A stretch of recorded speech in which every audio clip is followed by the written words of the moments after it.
Welcome to News Today with WDW News Today. I'm Tom Corliss. Here now the news for December 28th, 2020.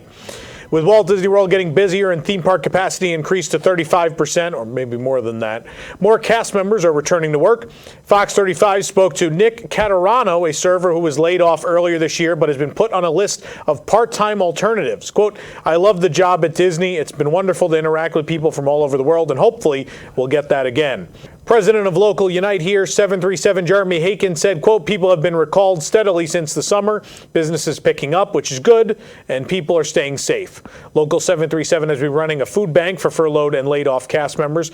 The NBA Players Association recently donated $50,000 to keep that food bank running.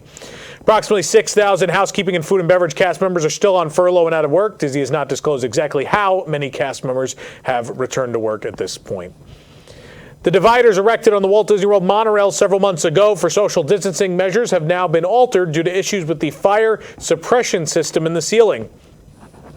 We noticed circular cutouts in the dividers when we rode the monorail this morning. A cast member told us the divider had to be altered to make way for the fire suppression system built into the ceiling. Though this looks like a screw, it actually emits a fire retardant mist in case of a fire. The divider was partially blocking the emitter. It seems they didn't consider the fire suppression system when they installed the dividers 6 months ago, but we're grateful that they figured it out now. Because the cutouts are so high up, this also shouldn't cause significant issues with social or physical distancing either. The refurbishment of It's a Small World's facade at the Magic Kingdom now seems to be complete. The refurbishment began back in September with construction walls and later colorful scrims wrapping around most of the building's facade. The exit was the first section to be covered and the last to be revealed. It now has a fresh coat of blue stripes and gold accents.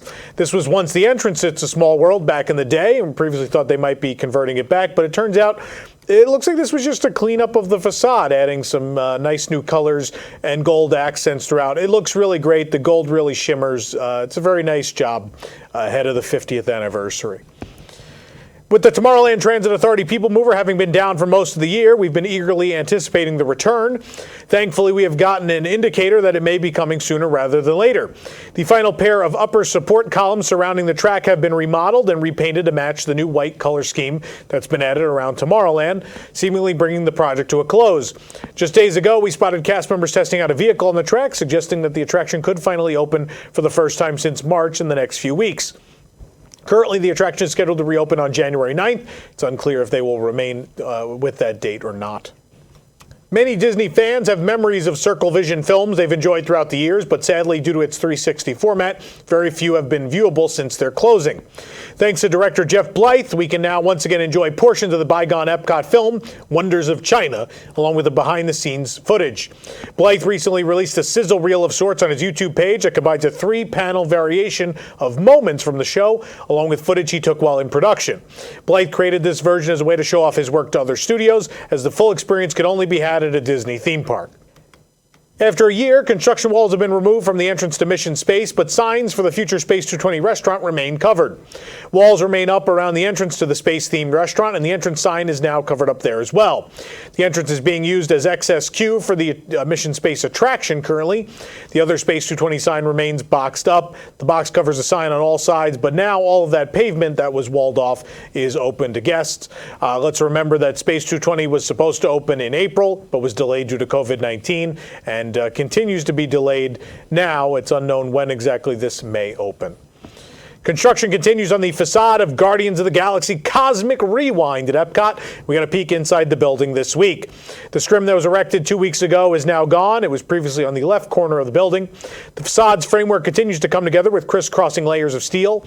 A significant portion of the structure stretches down from the edges of the roof. The gray scrim is much further out from the building than it appears in some photos. And at night, we can actually see through the steel beams inside the building. The yellow curved structure you're seeing in the framework is the frame of the Galaxarium, the first room of the queue for this attraction. It is a planetarium-like exhibition space that explores the similarities and mysteries of the formation of Earth's galaxies and Xandar's. You'll be invited to learn more about Xandar's treasures until the moment when the Guardians of the Galaxy arrive and adventures across the cosmos ensue. Guardians of the Galaxy Cosmic Rewind has gotten a lot of hype lately as work on the project progresses. We recently got a first look inside at the track, a look at the ride vehicles, and more. So perhaps an opening not too far away. Walt Disney World has announced the food studios coming to the Taste of EPCOT International Festival of the Arts 2021, which will be held from January 8th through February 22nd, 2021. You can head on over to WDWNT.com for a list of all those booths. Emily Jacobson is so excited for Remy's Ratatouille Adventure, the magical new attraction debuting in 2021 at EPCOT, that she created a song about Remy and posted the video online of her singing it. Because Disney, for some reason, can't legally mention any of this, it's a song about Remy that was on TikTok. I don't know why they can't say it, but they refuse to. The clip became a worldwide social media phenomenon, inspiring others to share their love of the little chef, and of course inspiring the Ratatouille musical that's been a TikTok phenomenon. On Sunday, December 27th, while vacationing at Walt Disney World, Jacobson experienced some Disney magic all her own when she was whisked backstage at EPCOT for a sneak peek of the forthcoming attraction. Based on Disney and Pixar's hit film Ratatouille, this family-friendly experience will invite guests to shrink down to the size of a rat for a culinary adventure with Chef Remy racing across Cousteau's kitchen floor. Disney cameras were on hand to capture Jacobson's reaction during and after her special tour. Looks like they also gave her a special gift. She's wearing the first pair of the new Remy's Ratatouille Adventure ear headbands. Emily is seen wearing the new ears in the video and photos released by Disney. The blue headband has Remy's two pink ears sitting on top of it with his chef hat in between them, and the hat reads Remy's Ratatouille Adventure, and his nose and whiskers are peeking out from under it. Fans of Trader Sam's Grog Grotto can now dine Polynesian style at home. A new Trader Sam's mug and bowl set are available at Walt Disney World. The set is currently available from Boutique at Disney's Polynesian Village Resort. The two-piece set includes a mug and a large bowl. These are really cool, by the way. Set is nicely packaged, tied with a canvas ribbon. The mug and bowl each feature a Trader Sam's text logo. Guests may purchase up to 5 sets. You can get the set for $49.99. Greetings from Disney's Old Key West Resort. It's been a while since we stopped at Olivia's Cafe for dinner, so we thought we'd try a few of the newer options that we had not before. Naturally, we started with the classic rolls and butter, but then it was on to a pair of tantalizing entrees. For a full review of that mahi dish and as well the tofu dish that we tried, head on over to WDWNT.com. We stayed in a 3-bedroom grand villa with a savanna view at Disney's Animal Kingdom Villa's Kidani Village recently, and we're taking you along for a tour. These 2-story villas can sleep up to 12 people. There are 14 savanna view grand villas in existence and 2 grand villas without savanna views for God knows what reason. But please enjoy our tour right here on our YouTube channel. It is a super cool room, a once-in-a-lifetime experience we got to take part in, so please join us on that tour. The latest holiday cupcake now available at Walt Disney World is a gingerbread cupcake at the Boardwalk Bakery. Boardwalk Bakery also has a gingerbread martini and a few other holiday treats if you're looking for seconds. Though the gingerbread cupcake is not listed on the displayed holiday menu, we were still able to order it. The cupcake is vanilla flavored with a gingerbread man cookie lying on the snowy white frosting. It's as big as it is adorable. You can get it for $6.99 at the Boardwalk Bakery, and if you want to read our thoughts, head on over to our site. It will be some time before guests will once again be able to say aloha to Disney's Polynesian Village Resort via monorail. The monorail station is part of the resort's extensive refurbishment. Construction crews are stripping the structure board by board. A wide view of the monorail station with the new Great Ceremonial House crossbeams behind it shows the scope of the work. A closer view reveals that sections of the monorail station roof have been completely ripped off. Vertical boards have been cut in half. Some uncut vertical boards remain near one emergency exit staircase. Large roll-off dumpsters are on site to remove all this wood. The monorail station roof is still intact in some places. Some roof sections have been removed, though, as we mentioned. The bridge connecting the monorail station to the Great Ceremonial House is being demolished as well. When completed, Disney's Polynesian Village Resort will have a new entrance facade and monorail station. Guest rooms are also being refurbished, as proof by our next story. Our next story is that we managed to see some work being done on some rooms, and the rooms are completely gutted. That's right. These Moana-themed room remodels at the Polynesian are leading these rooms to be completely stripped down to the bare steel. And there you see it. So these are pretty extensive refurbishments. It is a full room refurbishment. They're getting new flooring, new walls, new ceilings, the whole 9 yards for these Moana-themed rooms that are set to debut sometime next summer when the resort reopens. Imagineer Jim Clark shared on Twitter this week how Patrick Warburton became the flight attendant on Disney California Adventure's famous Soarin' Over California. According to Clark, with only 2 months left until the opening of the attraction, the pre-show for Soarin' still wasn't complete. John Travolta, as a pilot himself, was meant to play the main character. The flight attendant character was briefly named Sandy, is what Clark told us. The name may have been a nod to the character name of Travolta's Grease co-star, Olivia Newton-John. Unfortunately, Travolta's filming schedule was making it difficult. Plus, he had a beard that Imagineers didn't like. The team then went to a screening of The Emperor's New Groove, which was released December 15, 2000. The Imagineers loved Kronk, who was voiced by Patrick Warburton. Not only did they choose to cast Warburton, but they expanded the role for him as well. Almost 20 years later, Patrick the Flight Attendant can still be seen in the reworked Soarin' Around the World at both California Adventure and at EPCOT. Amidst all the excitement surrounding both New Fantasyland at Tokyo Disneyland and Super Nintendo World at Universal Studios Japan, you probably want to check out our Universal Parks News Today YouTube channel for more on that. It's sometimes easy to forget that Tokyo DisneySea also has a massive expansion on the way. That is until you pass by the massive construction site via the Tokyo Disney Resort Line monorail. The show building for the Frozen attraction is coming along nicely. We haven't seen any Arendelle-specific design elements yet, but the facade has continued to reach some semblance of completion. The park-facing side of the Fantasy Springs Hotel is coming along equally as quick. It's hard to know exactly what the hotel's layout will be, as we've only seen a single piece of concept art. A glimpse at the park-facing side reveals that there's still quite a bit more work to do on what will face guests directly. The bypass tunnel for Fantasy Springs, presumably for buses leaving the Tokyo Disneyland parking lot, has been paved completely and looks largely done. The Fantasy Springs Hotel has quickly added another couple of stories since our last visit as well. Details regarding the official capacity and height of the hotel have yet to be released, but it seems it'll be rather close in size to Hotel Miracosta or even the Tokyo Disneyland Hotel. A second section of hotel also started construction with foundations poured and columns in the ground. You can see that a rotunda dome will be part of the structure's low-rise section. This will likely be part of the lobby. It should be really pretty. This looks super cool.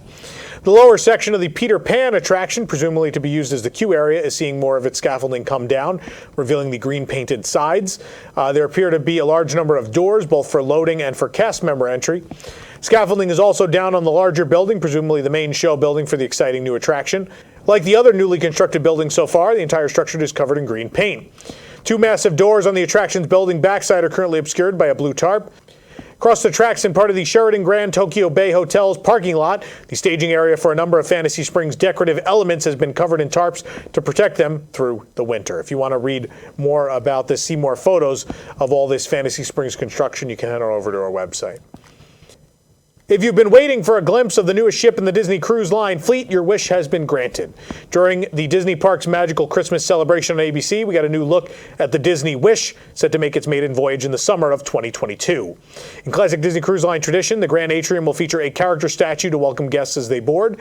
Aboard the Disney Wish, that character will be Cinderella, a large, majestic statue in gold.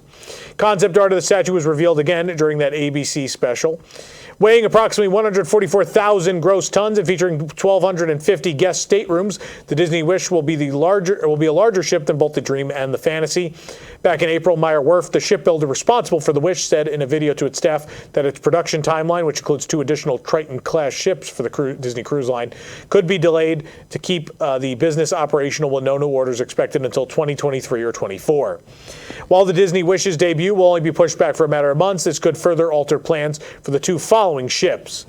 When they were announced initially in 2018, the plan was to launch the trio in 2021, 2022, and 2023. With COVID-19 shutting down the cruise industry for the foreseeable future, Disney Cruise Line has still released a new commercial, one that reflects new health and safety guidelines implemented at the parks. The commercial shows families wearing face masks throughout the cruise's common spaces, shown without masks in areas like pools and water slides where face masks are not required. In restaurants, servers are seen wearing face masks and face shields. Currently, Disney Cruise Line has canceled all sailings through March of 2021. However, 2022 cruises are available to book. You can view the full TV spot on our website. There's a new baby plush at Walt Disney World. The new plush is an adorable baby Eeyore from Winnie the Pooh. Eeyore's blanket is mainly blue with flowers, hearts, and his home made of sticks on it. Eeyore can be pulled completely out of the blanket so he can sit nicely on a shelf or bed. You can adopt this Eeyore baby right now from Mouse Gear at EPCOT. Chinese New Year is February 12th, 2021, but the celebration is beginning. Guests visiting Walt Disney World can celebrate with the Year of the Ox right now with a new Spirit jersey and Minnie Mouse ear headband. We found them at the World of Disney at Disney Springs. The festive mini ear headband is the perfect accessory for the Chinese New Year. The ears are a patterned satin. The bow is covered in red sequins and gold flowers. The left side of the band has an embroidered 2021 in gold thread to ring in the new year. Another good way to celebrate is that Spirit jersey, which you're looking at now. For more information on these stories and more, head on over to WDWNT.com. This program is brought to you by our official travel agent sponsor, The Vacationeer, the engineers of your next magical vacation. Sit back and let their team of vacation planning experts craft your family's next magical trip. The best part, their services are free. Visit WDWNT.travel for details. The Vacationeer, the official travel agency of WDWNT. If you're enjoying the show, be sure to like this video, subscribe to WDW News Today on YouTube for more great content, and click the bell for notifications. Also, make sure to hit select all notifications so you never miss an episode of the show. For the worldwide leader in Disney Parks news, this is Tom Corliss saying enjoy the rest of your today and have a great, big, beautiful tomorrow. Looking for the latest in Disney news on the go? Then download WDWNT the app. From news to videos to park hours and more, WDWNT the app is your one-stop shop for the latest from the Disney World. Available on iPhone and Android, just search for WDWNT in your device's app store.